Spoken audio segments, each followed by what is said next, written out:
How's it going, guys? And welcome to Katawa Shoto. It's like 1:10 a.m. I can't sleep yet. That's what I get. It's weekend, so I guess it's alright. But I felt like doing a Katawa Shoto. Because I'm uploading Toho actually. I gotta do something while it does. But anyway, the Earth heaves an expirated high. Sigh. Honestly, that girl. I remember I can play with the controller, even though it serves no real purpose. Except I can like lean back and she's being avoiding me. Yesterday she was in and out of here without even taking off her prosthetics. And now this? Well, at least it's not just me Amy doesn't want worrying. That's comfort, I guess. Still, I feel like I should say something about her leg. I said I'd lie for her, but she really needs to see him. Now that you mention it, she was limping pretty badly today. And last night as well. The nurse's eyes narrowed at the words last night. And what exactly were you two doing last night? We were, hanky-panky! We were on a date. The nurse raises his eyebrow, as if surprised. Really? Interesting. Huh? Oh, nothing. His gaze turned thoughtful, and then he grins at me. You don't think you could use some of that boyfriend charm to get her to come see me today, could you? Of course! I was planning on doing that anyway. I think she's really hurt and just pretending she isn't. Yes, she does that. Afraid I'll make her stop running. Will you? I don't like to, but if it's bad enough that she's been limping, well, I guess I'll have to see what's wrong for myself before I can make that call. I see. Amy, not allowed to run? Perish the thought. I don't know if she'd be able to function without running. No wonder she's reluctant to admit anything's wrong. Well, I'll make sure she sees you. Good. Oh, and before I forget, he grins at me again with what feels like a vaguely threatening manner. Don't forget that I know what medications you're on. Be careful, alright? I can like imagine he replaces them with Viagra. It's like use them before you go on a date with Amy. You take Viagra. Wow, he looks serious too. Got it. Don't hurt Amy. Wouldn't dream of it. Rand! I hate for you to be delayed. Huh? Late as Hisao Nakai. He frowns briefly, dissatisfied. Sounded better in my head. Well, at any rate, get out here before you miss your first class. You got things to do, I'm sure. Shoo! As I leave, I noticed the nurse pulling out his phone and dialing a number. Miko, your daughter is being a pain in the ass again. I better head back to my room, or I'll really be late. Hey, wasn't he supposed to check my heart rate? I'm sorry if I'm like joking too hard on this. The lunch bell sounds, and I bring myself out of the stupor I slipped into during the morning classes. My lack of sleep last night, coupled with the increased pace of this morning's run, has left me a little exhausted. Despite that, I find myself skipping stairs up to the roof. There's a thrill of excitement now, in addition to the pleasure one gets from eating lunch with one's friends. True, both Amy and Rin are still my friends, but Amy has since become more than that now. Rin is back in her usual spot on the roof, almost as if she'd never been absent. Feeling better, I take it? I raised eyebrow is my reward for speaking. Better than what? Better than you felt yesterday? Rin gives my question some serious thought. I'm not sure. I think I might have felt rather good for some of yesterday, but it's all fuzzy. Too much cold medicine? Well, I was asleep, and that usually is pretty good. But I can't remember what it feels like to be asleep because I'm not conscious for it. It's a real problem. Then again, if I knew how good it felt, I might not sleep anymore. But this way I keep trying, so I guess that's how I can keep from being overtired. An eternal mystery to keep you sleeping at night. Maybe mystery is the wrong word. Intangibility might be the proper way to describe it. I don't even know what that word means. I see. No, I don't see it at all. I have no idea what she's talking about. But that's okay since I rarely do. Do you remember what sleeping feels like? Like yesterday, do you remember what it felt like sleeping yesterday? It feels comfortable, and then again I have an awesome bed. Well, I actually didn't get a lot of sleep yesterday. Maybe that's because you remember subconsciously. Actually, I think I was worrying about Amy. Doesn't Amy worry about herself? Worry enough about herself? I hadn't considered that, but it gives me a pause. True, but would she ask for help if she needed it? Rin frowns and I raise an eyebrow. Will I get a proper answer? Probably not. Is there something she would be asking for help with? Her leg, for starters. This seems to catch Rin's interest. Leg? It's hurt, but she won't see the nurse about it. Rin shakes her head in disapproval. You have to make her. Like, she makes me go to class for her own good. Otherwise, she could lose her legs again. And that's just too weird. Losing things twice. Especially if you don't find them again to begin with. Unless prosthetics are the same as finding something. But that's different kind of lost, isn't it? I think so. I wonder. Wonder what? Amy seems to have snuck up on Rin and I. Rin doesn't seem especially surprised, which is itself unsurprising, I suppose.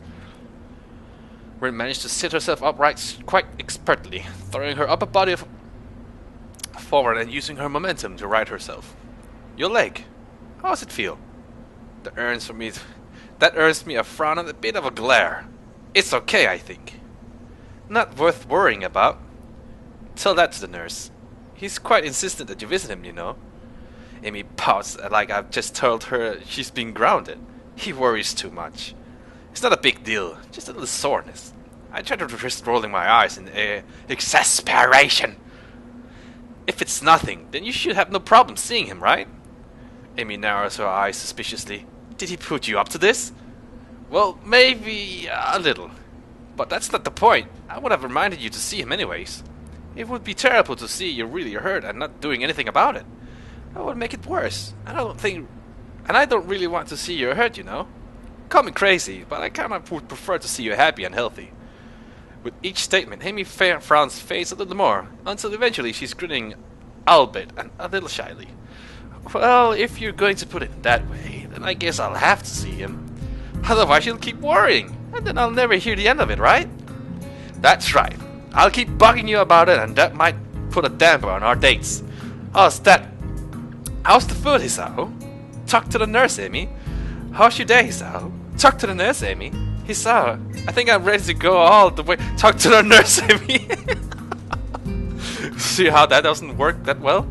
Amy giggles in a high-pitched rendition of her own voice and gives me an affectionate shove. My voice isn't that high, jerk. Other words pretty accurate.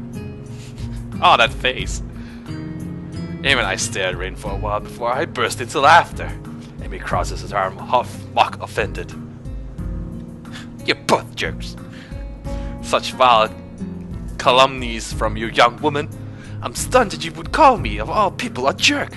Honestly, I don't know what to think. Amy sticks her tongue out at me. You ass. So, Rin, how's the art club these days? Rin, seemingly as surprised by this sudden change of topic as I am, takes a minute to think before answering. I believe it's okay. Although Nomiya keeps telling me to work harder, but I don't think he understands my methods. He always struck me as a slightly creepy. Rin ponders this statement for a while. I never really noticed, but I don't pay much attention to him most days, so maybe that's why. How often do you meet? Thinking of joining, Hisao? No. What? Nah, I already decided to join a club. Really? Which one? Well, it's not really much of a club, to be honest. Oh, you joined the tea club?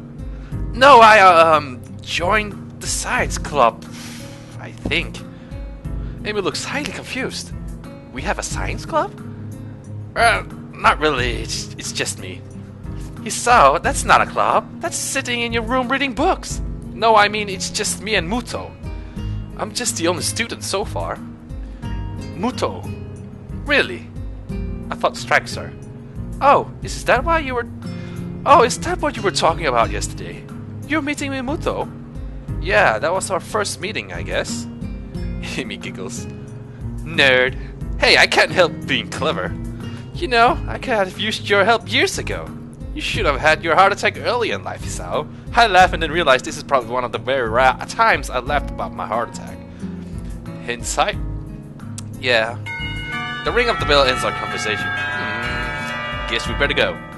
Yeah, I guess so. Come on, Rin, you too. Rin has apparently begun to doze off, so Amy gives her a sharp bump. I almost had it. Sorry, but you need to go to class. I disagree, but maybe if I nap in class, I'll get it this time. Changing location is sometimes helpful for that kind of thing. She's trying to that sleeping thing again. Neither Amy and I bother asking what it is. As we arrived,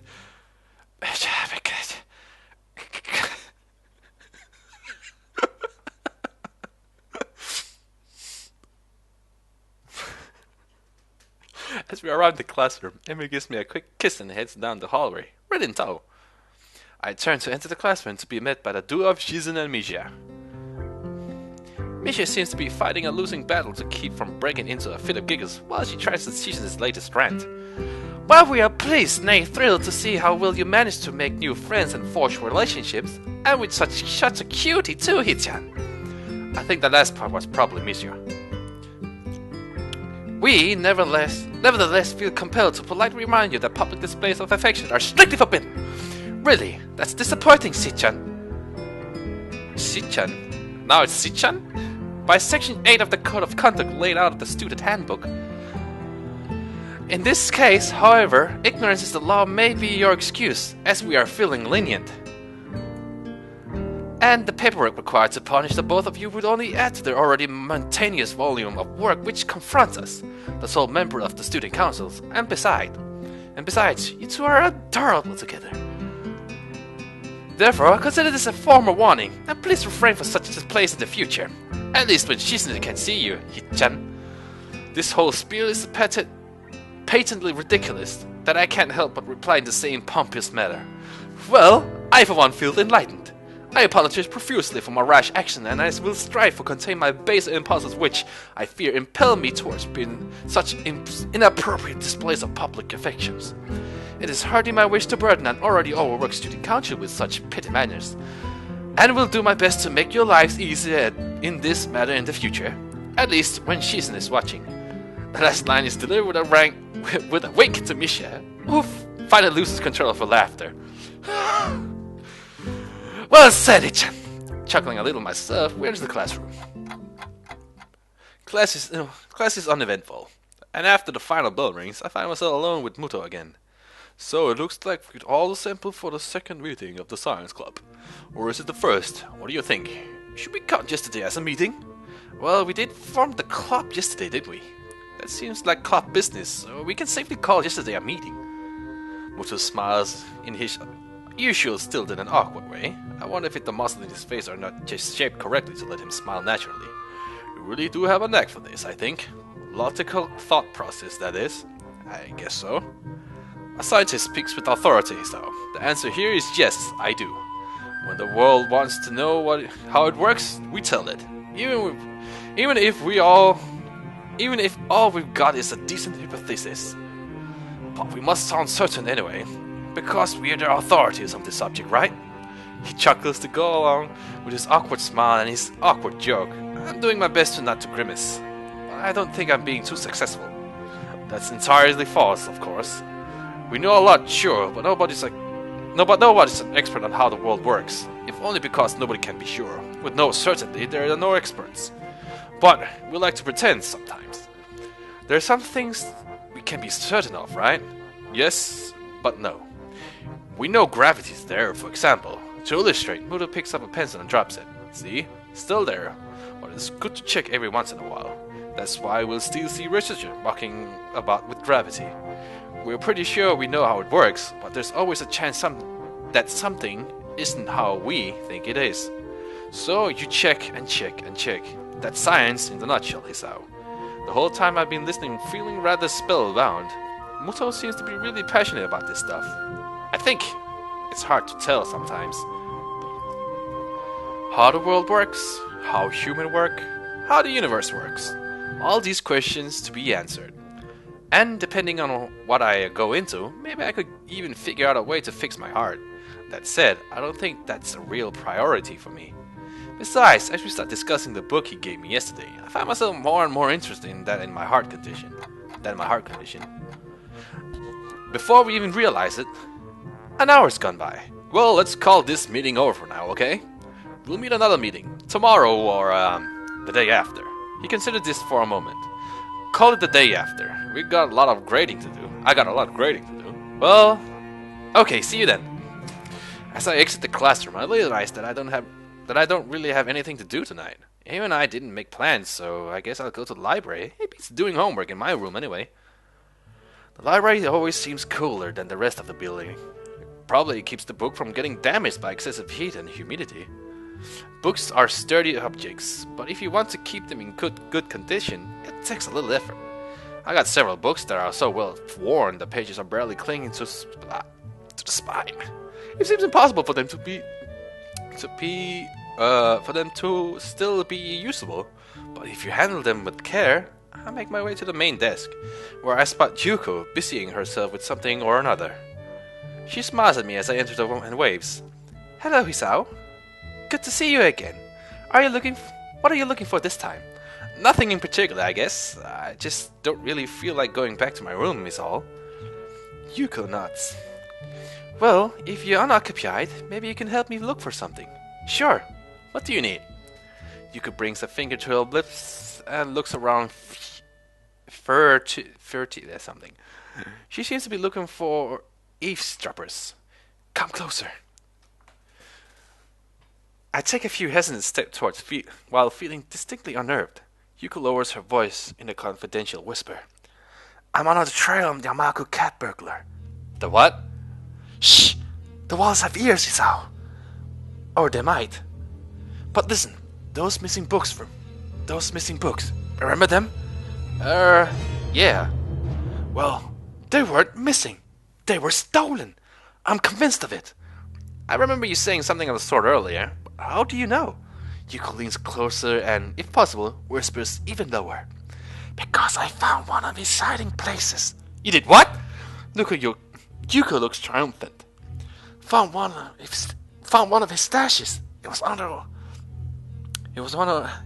one of the stairwells in the boys' dorm. 3 books I've been looking for. All there. I'd suspected a thief before, but this proves it. So, did you take back the books? Yuko looks as if I just suggested she walk around naked. Are you nuts? He can't know I'm onto him. He might go to ground and evade capture. So what do you need my help with then? Yuko casts another glance around the library and leans even closer. You got to spy for me. Spy? Yeah, like when you're in the dorms, you know? Keep an eye out for suspicious activity. What constitutes suspicious? Anyway, I mean, Kenji's a pretty suspicious dude, but I'll wager he barely goes to class, much less sneaks into the library to pilfer books. Still, what's the harm in saying yes? At the least, it'll get me out of this weird conversation. Well, Hisao, don't you remember that stack of books Kenji had? Or... I don't think he remembers. Yeah, I can do that, no problem. Yuko straightens up and claps excitedly. Great! Now hurry up and talk about something else in case someone comes in.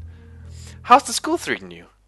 Pretty well, actually. I've been running in the mornings with Emi Ibarazaki, right? Yeah. How do you know? I said you two in the tea house, remember? I deduced that you were going to run with anyone.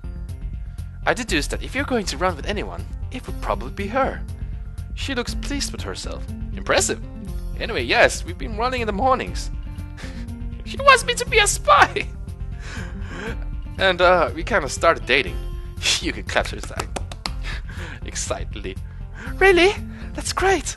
I'll bet you two are great together. I love seeing people find another like that, you know? I even thought to myself, when you walked into the Shanghai that one time, I wonder if that kid will wind up with one of those girls. Really? Yuko doesn't seem to notice my somewhat weirded up turn of nods affirmatively. Yep, I could tell that you went up with one of them, you know? I got an eye for that sort of thing. Of course, her expression droops slightly. I'm not so good at it myself. I'm sure that's not true. Oh, it's true. I met this guy once. We got along really great, but it turned out he was younger than me. And that was kind of weird. But not terribly so. What was really weird was that he disappeared one day and not seen him since then. Huh. That does seem kind of odd. Doesn't it? I hope it wasn't something I did. I feel compelled to reassure her. I'm sure it wasn't. I intend to try to calm her down further, but both of us jump at the surprise of ringing suddenly coming from my pocket. You have that ringtone? You're gonna confuse a lot of people. Yuko sighs to steady herself as I pull the phone from my pocket. I feel a little sheepish for indirectly causing the incident. Wow. Well, that's the classic flip phone you see in Japanese animes. Actually, have you ever... In every anime I've seen so far, they always has the flip phones. Everyone has those flip phones. No one has, like, these phones. Like, no flips.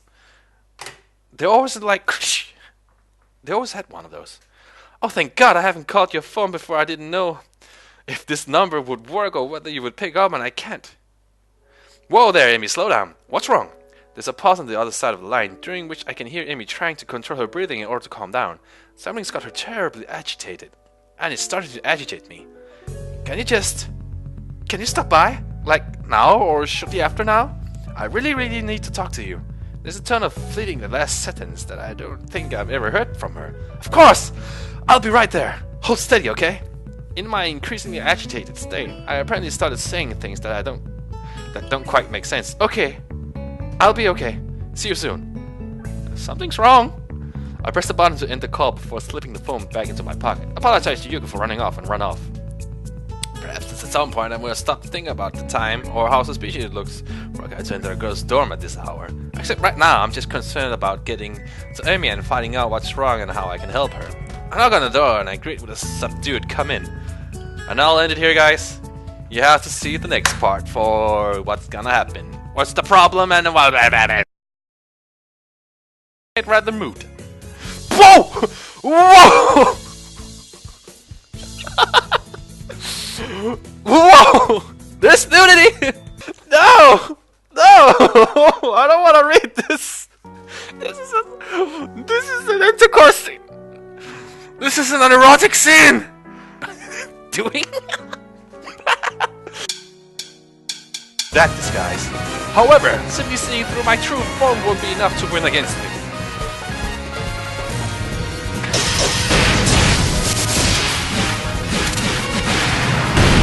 Woo!